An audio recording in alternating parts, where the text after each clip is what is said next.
제가 말씀드릴 거는 인공지능 기술을 적용한 의료기기의 실제 사업화 사례에 대해서 말씀을 드리도록 하겠습니다.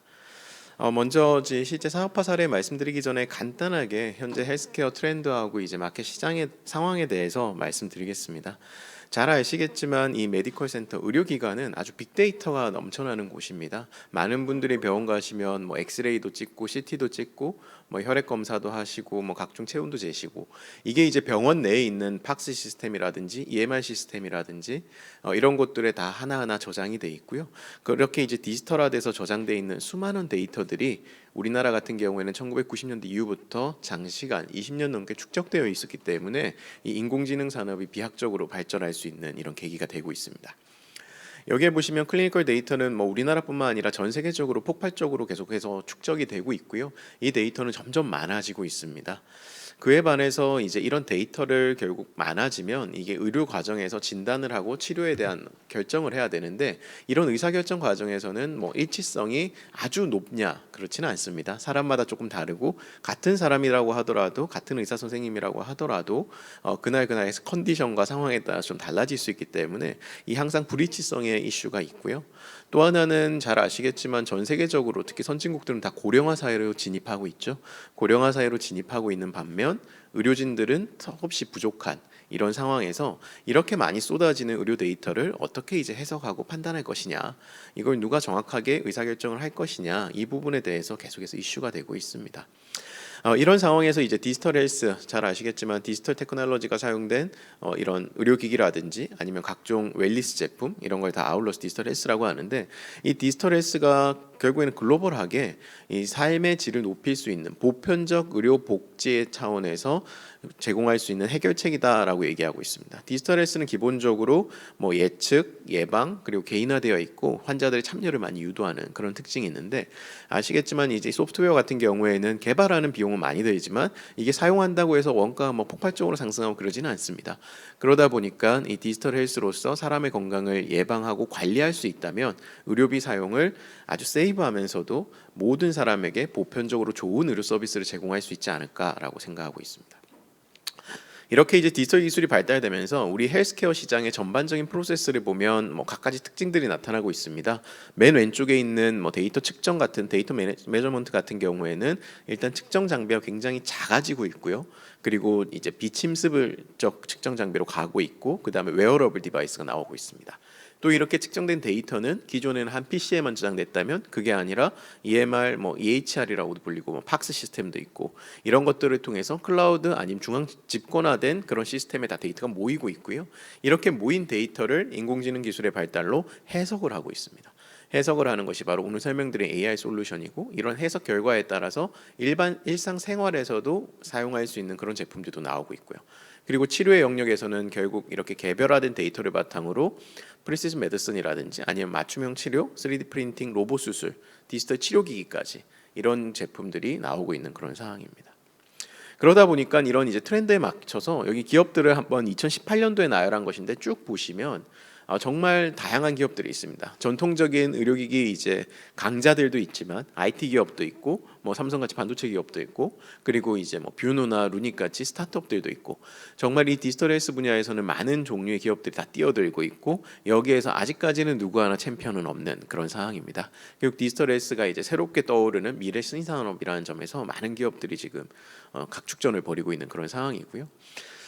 그럼 한국에서의 이 AI 인공지능 기반 의료기기 동향과 시장을 보면, 이 한국 식약처가 발표한 자료입니다. 보시면 AI 빅데이터를 기반으로 한 스탠드얼론 소프트웨어 의료기기 시장을 이제 식약처가 발표했는데, 2018년이 한국 시장 규모가 410억 정도 된다라고 발표하고 있고요.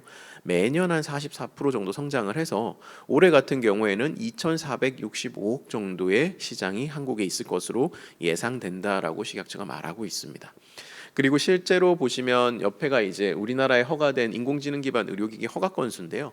2018년에 뷰노의 보네이즈라는 제품, 왼손 수골 영상을 찍어서 골연령을 측정하는 제품인데, 이것이 이제 인공지능 의료기기로서 처음으로 허가를 받은 이후에 작년 12월 31일 기준으로 149건이라는 누적적으로 의료기기 허가 건수가 나왔습니다. 물론 이제 미국 FDA 기준에 비하면 통계에 근거한 미국 허가 기준에 비해서는 아직 적은 수치지만 개별 국가, 우리나라 이제 시장 사이즈나 이런 걸 고려했을 때는 한국에서도 정말 폭발적인 인공지능 의료기기 시장이 양적 성장을 하고 있다라고 말씀드릴 수 있겠습니다. 이렇게 많은 의료기기들이 지금 허가를 받는 방면에 들어보신 의료기기가 별로 없으실 겁니다. 왜냐하면 이제 병원 현장에서 실제 활발하게 사용되고 있는 게 몇 건이냐라고 한다면 저는 뭐 한 5손가락, 많이 잡아도 한 10손가락 안에 꼽을 수 있지 않을까 생각이 됩니다. 이게 왜 그러냐면 우리나라 같은 경우에는 이 의료기기를 개발한 다음에 시장 진입하기 위해서는 식약처의 허가도 중요하지만 뿐만 아니라 이 개발된 허가받은 의료기기를 병원에서 사용하고 그것에 대해서 이제 뭐 건강보험공단에 돈을 청구하든 아니면 환자들에게 돈을 청구하든 돈을 청구하기 위해서는 보험제도에 대한 승인도 받아야 하기 때문입니다. 왜냐하면 우리나라는 이제 보험권에 들어가지 못하더라도 환자에게 임의로 돈을 청구하는 이런 비급여 청구 역시 정부에서 엄격히 관리하고 있다 보니까 이런 보험에 대해서도 넘어야 될 어떻게 보면 규제 허들이 있다라고 말씀드릴 수 있겠고요. 그래서 이제 이런 것들을 일반 비즈니스 프로세스하고 한번 비교를 해보면 여기 보시면 뭐 잘 아실 겁니다. 기본적으로 이제 기업 활동은 뭔가를 이제 개발하기 전에 리소스가 사람, 시간, 돈을 투입하고 그거에 따라서 개발하고자 있는 R&D를 하고 테스트를 한 다음에 양산을 하게 됩니다. 여기에서 이제 제품이 개발되면 영업, 마케팅 그리고 유통을 해서 소비자들에게 우리가 개발한 제품이나 서비스를 전달하게 되고 소비자들로부터 돈을 벌게 되는 이래서 이제 기업이 오퍼레이션이 되게 되는데 이 헬스케어 시장 같은 특히 이제 의료기기 시장 같은 경우에는 이 솔루션을 개발한 것을 시장에 가지고 가서 영업 마케팅을 하고 팔기 위해서는 허들이 있습니다. 그것이 이제 두 가지 허들인데요. 하나가 바로 식약처 의료기기 인허가입니다. 식약처 의료기기 인허가 같은 경우에는 너무 당연하죠. 의료기기는 환자들의 생명과 관련된 것이기 때문에 이게 정말 안전하냐, 그리고 또 하나가 기업이 말하는 유효성, 이걸 정말 믿을 수 있느냐, 이거에 대해서 객관적인 임상 근거까지 다 확인한 다음에 식약처가 확정을 해서 허가를 내주는 거죠. 그래서 뭐 공이 선진국에서는 다들 의료기기 허가를 받지 않은 제품은 사용하지 못하도록 하고 있습니다. 또 하나의 허들이 바로 보험입니다. 이 보험 같은 경우에는 잘 아시겠지만 뭐 우리나라 의료 환경에서 만약 보험이 없다라고 한다면 병원도 우리가 다니는 미용실하고 똑같습니다. 각 병원에서 가격을 책정하고 환자들이 그 가격을 억셉하면 이용하는 거고 억셉하지 않으면 이용하지 않는 거죠. 하지만 이제 그렇게 할 경우에는 의료는 굉장히 전문성을 요구하고 아프다 보니까 환자들이 아주 대등하게 협상을 할 수 있는 구조가 아닙니다. 그러다 보니 선진국으로 갈수록 다 보험 제도가 나오는 거죠. 보험사들이 우리에게 보험료를 내십시오. 병원과의 협상은 우리가 대신해 드리겠습니다. 우리나라 같은 경우에는 국가에서 운영하는 단일 보험사가 하나 있는 거고요. 그게 이제 건강보험공단이고 그거에 대한 심사평가 업무를 하는 것이 건강보험심사평가원이라고 할 수 있겠습니다. 그래서 의료기기를 개발한 것이 성공하기 위해서는 이 식약처 인허가뿐만 아니라 건강보험에서도 이제 급여, 우리나라 같은 경우에는 비급여까지도 엄격히 관리하고 있다 보니 비급여까지도 승인을 받아야 되는 그런 상황이라고 할 수 있습니다. 그래서 이제 저희가 좀 정리를 해보면 R&D가 끝났을 때 시장에 나가기 위해서는 식약처 인허가 이 부분에 대해서 이제 어떻게 허가를 받을 것인가, 이 부분이 이제 스트래티지 A라고 저희 편의상 부르고 있고요. 그 다음에 이제 보험 쪽으로 이 보험 제도를 맞춰서 우리가 어떻게 보험 급여로서 인정받을 수 있을 것인가, 이거에 대한 고민이 필요하고 이 부분을 스트래티지 B라고 부릅니다. 그리고 이 모든 것을 관통하는 것이 내가 개발한 제품이 임상적으로 얼마나 안전하고 유효한지를 보여주는 결국 임상 근거를 창출하고 축적해 나가는 과정이라고 할 수 있겠습니다.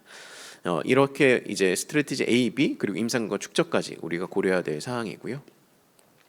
그래서 우리나라 이제 보험제도 식약처 허가뿐만 아니라 보험제도까지 다 포함한 이 사업화 과정을 보면 식약처 허가를 받은 것이 스텝 1입니다. 1단계 이제 끝난 것이고 2단계로 가면 심평원에서 이것이 과연 기존의 보험급여 코드 혹시 비급여 코드에 대한 대상에 있느냐 없느냐, 코드가 있냐 없냐를 확인해주고 코드가 있으면 그 코드 청구하면 되고요. 없을 경우에는 이제 3단계 신의료기술 평가 대상이라고 해서 한국보건의료연구원에서 이 신의료기술 평가 대상이 정말 보험 코드를 발급해줄 정도의 안전성과 유효성이 있는지를 검토를 합니다.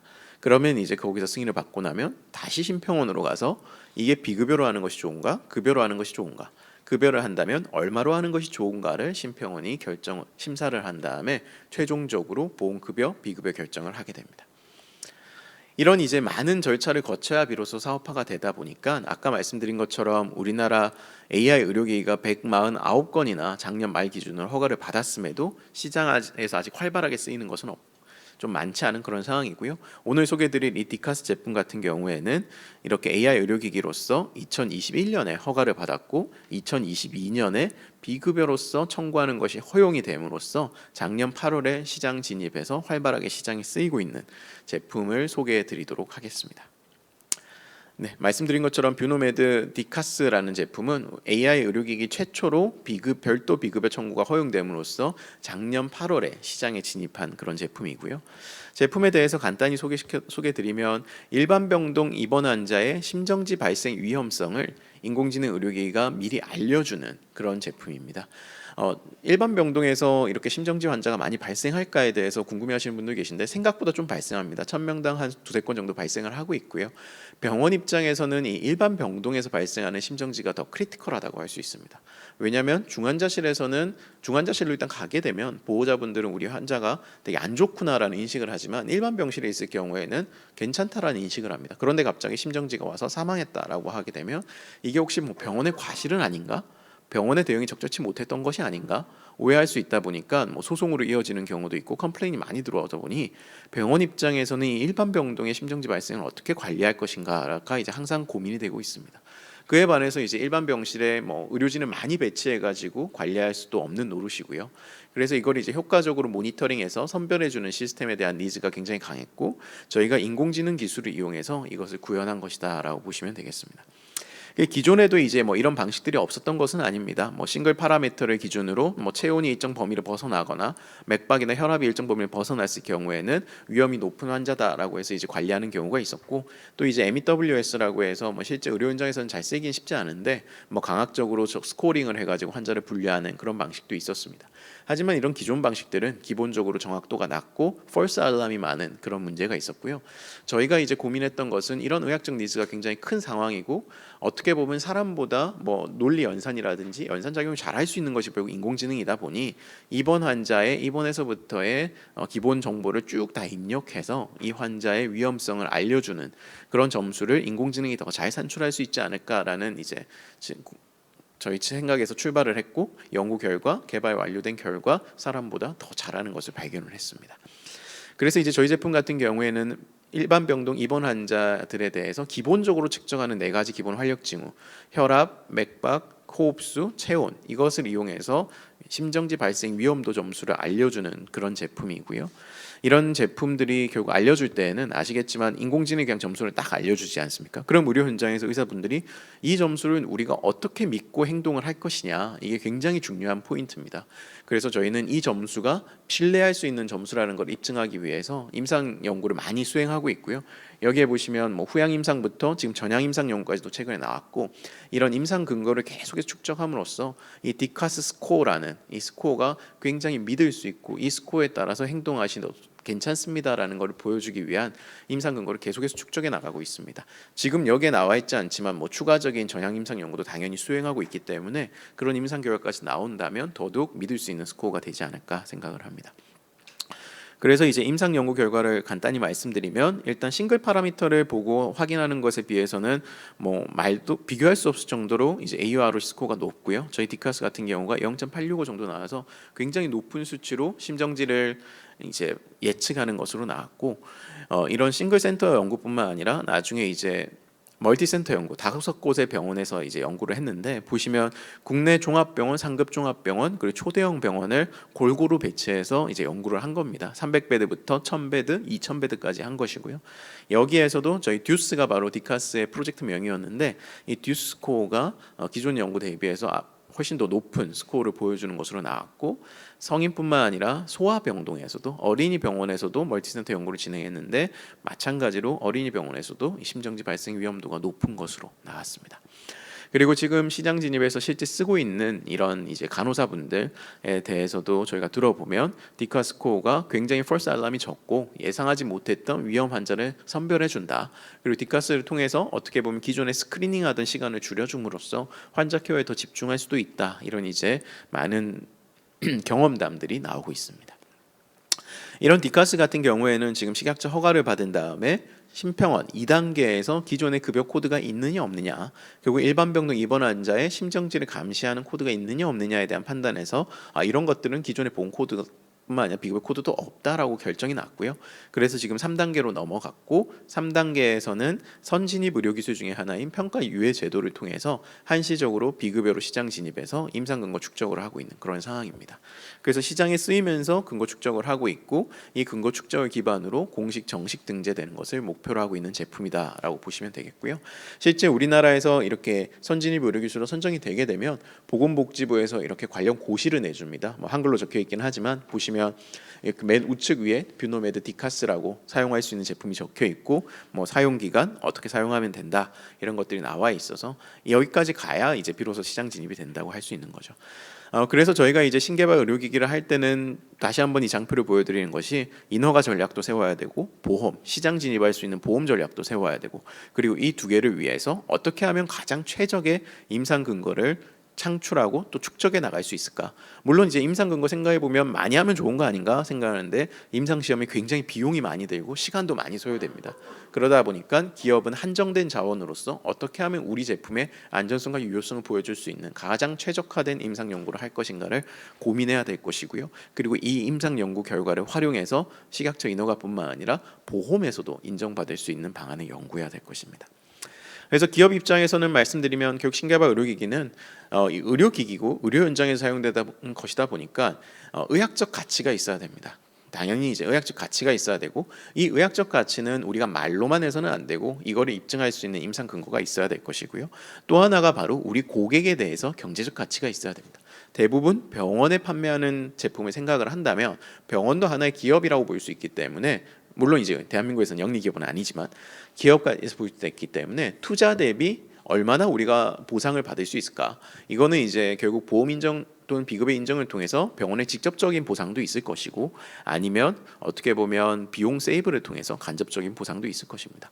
이런 이제 클리니컬 밸류와 이코노믹 밸류가 다 세팅이 되고 나면, 그 다음번에는 이제 고객들, 병원의 고객이라고 한다면 병원들에게 적극적인 영업, 마케팅, 유통을 통해 가지고 제품을 판매해야 되는 그런 이제 이 산업의 특징이 있다라고 생각됩니다. 네, 간단하게 이제 저희가 디지털 기술을 이용한 실제 사례를 말씀을 드렸고요. 짧은 시간이지만 경청해 주셔서 감사합니다.